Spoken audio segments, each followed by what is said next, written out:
여러분들이 이 우상론의 첫 번째 주제는 이거지요. 우리가 학문을 하는 데 있어서 방해가 되는 것. 학문은 뭘 찾는 거죠? 진리를 찾습니다. 진리를 찾는 데 있어서 방해가 되는 것. 올바른 지식을 얻는 데 있어서 방해가 되는 게 뭐냐? 베이컨의 대답은 선입견과 편견입니다.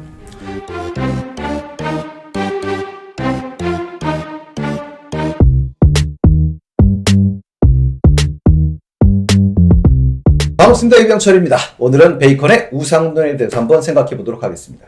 근데 사실 베이컨의 우상론이라고 하는 부분은요, 전 이런 생각도 있어요. 현대사를 살고 있는 우리 사회, 특히 한 번쯤은 생각해 볼 테마가 아닐까 싶습니다. 여러분들이 이 우상론의 첫 번째 주제는 이거지요. 우리가 학문을 하는 데 있어서 방해가 되는 것.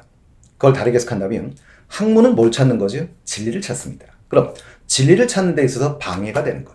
그걸 또 다르게 해석한다면 올바른 지식을 얻는 데 있어서 방해가 되는 게 뭐냐?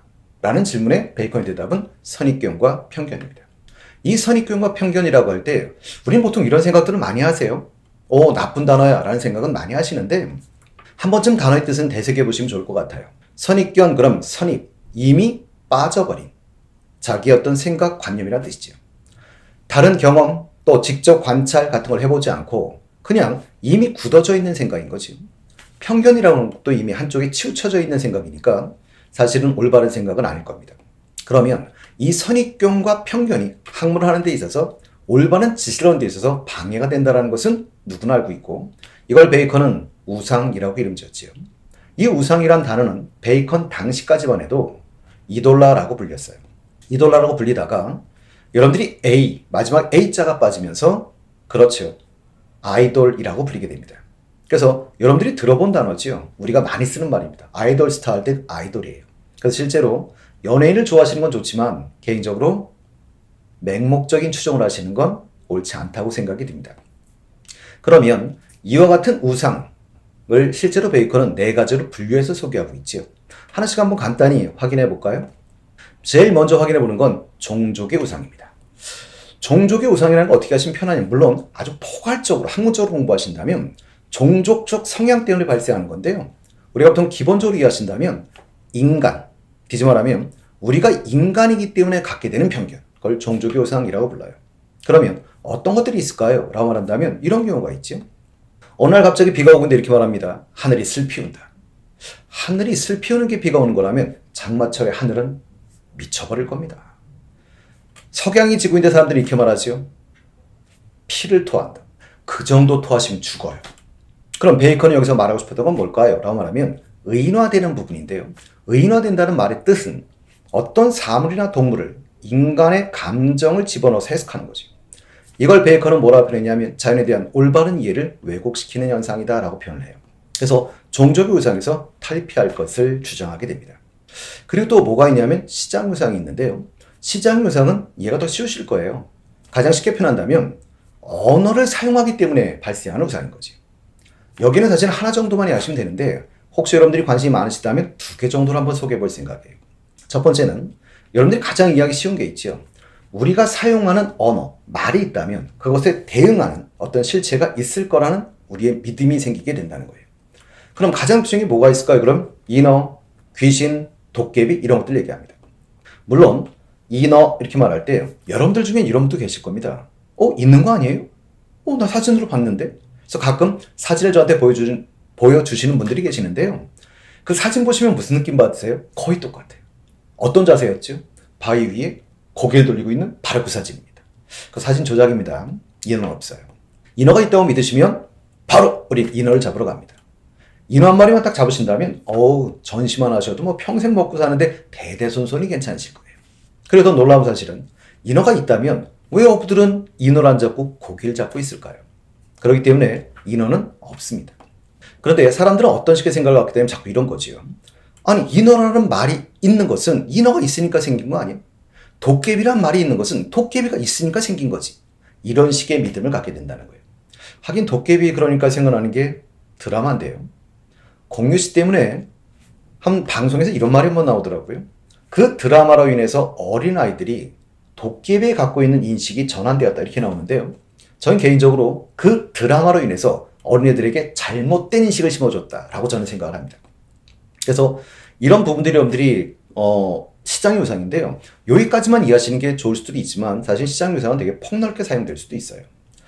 어떤 진리를 이해시키거나 진리를 전달하는 수단이 언어이기도 하지만 다르게 해석하면 진리를 왜곡시킬 수 있는 수단도 사실은 언어지요. 그걸 다르게 해석하면 언어는 의미의 모호성을 갖고 있어요. 이 의미의 모호성으로 인해서 의미가 말하고자 하는 어떤 사실이 제대로 전달되지 않을 수도 있지. 예를 들면 제가 여러분들하고 이렇게 대화를 하고 있다가 갑자기 손톱에 긁혀서 손톱이 약간 찢어졌습니다. 그런데 이걸 본 한 친구가 다른한테 말을 전달하지요. 병철이 손가락 다쳤다? 틀린 말 분명히 아닙니다. 맞죠? 손가락 다쳤지요? 그 말을 들은 친구가 다른 친구한테 전달합니다. 병철이 손 다쳤대. 틀린 말 아니죠? 근데 이게 또 전달이 됩니다. 병철이가 몸을 다쳤다는 건 틀린 데가 없어요. 근데 여러분 느낌 어떠세요? 두 번만 건너간 병철이 죽을 것 같지 않으세요? 그러니까 실제로 언어의 의미가 명확하지 않기 때문에 사실이 제대로 전달되지 않는 것도 사실은 시장의 우상이라고 해요. 자, 갑자기 여담이 하나 기억나는데 우리가 그 말을 고지고대로 들으면 안 되는 것들이 몇 가지 있습니다. 3대 거짓말? 첫 번째는 이거죠. 교장 선생님이 아침에 훈화 말씀하실 때 마지막으로 근데 그 마지막이 안 끝나요. 이런 경우도 있고요. 또 여러분들이 전교 1등 하는 친구 시험 보고 나올 때 묻지요. 시험 잘 봤니? 꼭 뭐라 그래요? 아니요, 망쳤어. 망치는 것의 기준은 대체 뭘까요? 그 친구가 망쳤으면 전 뭐가 되지? 또 여러분들이 종아리집을 변하려고는 안 합니다. 종아리집 같은 경우 딱 짜장면 시켰는데 안 옵니다. 전화하죠? 출발했습니다. 언제 출발했을까요? 이런 것들 언어를 사용해서 서로 간에 어떤 사실을 전달하는데 그게 정확히 전달되지 않는 케이스들 이것도 사실은 시장의 우상이라고 보실 수 있습니다. 자, 그리고 세 번째는 동굴의 우상인데요. 동굴의 우상이라는 건 뭘 의미하느냐면 어떤 개인적인 경험, 개인적인 환경, 개인적인 여건 때문에 발생하는 편견을 말합니다. 제 어릴 때 경험을 한번 되짚어 볼까요? 아버지가 목욕탕을 갑니다. 목욕탕을 딱 갔는데 김이 모락모락 나와요. 뜨거울 것 같은데 전 아버지한테 묻지요. 아버지 뜨거워요? 그랬더니 아버지 뭐라고 답하세요? 안 뜨거워, 시원해. 그러고 저희는 물에 들어가죠. 물에 들어간 다음에 뭘 느끼십니까? 배신감을 느끼죠. 뜨거워 죽겠는데 시원하듯이랍니다. 그런데 하나 분명한 것은 물론 나중에 나이를 먹으면 그 말을 이해할 수는 있게 되지만 한 가지 분명한 건 서로 다른 경험, 다른 환경으로 인해서 서로가 이해를 못하는 경우가 발생할 수 있다는 뜻이겠죠. 그래서 저는 이런 생각도 합니다. 친구들하고 술집 가셔갖고 정치적 견해를 갖고 싸우지 마세요. 여러분들이 그건 누군가가 틀린 게 아니라 서로 다른 겁니다. 살아온 경험이 다르기 때문에 서로 이해할 수 있는 게 다를 수도 있지요. 하다못해 저희 할아버지와 옛날에 제가 얘기할 때 뭘 느끼냐면 유교를 경험하셨던 분과 유교를 아예 경험하지 못한 그리고 유교를 아예 제대로 이해하지 못한 사람이 북한을 인식하는 것은 같은 시각을 가질 수는 없을 겁니다. 아버지가 나훈아를 좋아하고 아들이 방탄을 좋아하는 건 어찌 보면 당연할 수도 있겠지요. 하지만 이런 자기의 경험만을 중시 여겨서 세상을 본다면 자기 스스로를 동굴에 가두는 것이 되는 거다라는 게 베이컨의 생각이었던 겁니다. 자, 마지막으로 좀 소개해드릴 건 이제 극장의 우상인데요. 극장의 우상도 여러분들 제가 어릴 때 기억에 나서 하나 소개해드리고 갈게요. 제가 고등학교 때입니다. 고등학교 때인데 저희 때 사실은 동네마다 동시 상영을 하는 극장들이 있었습니다.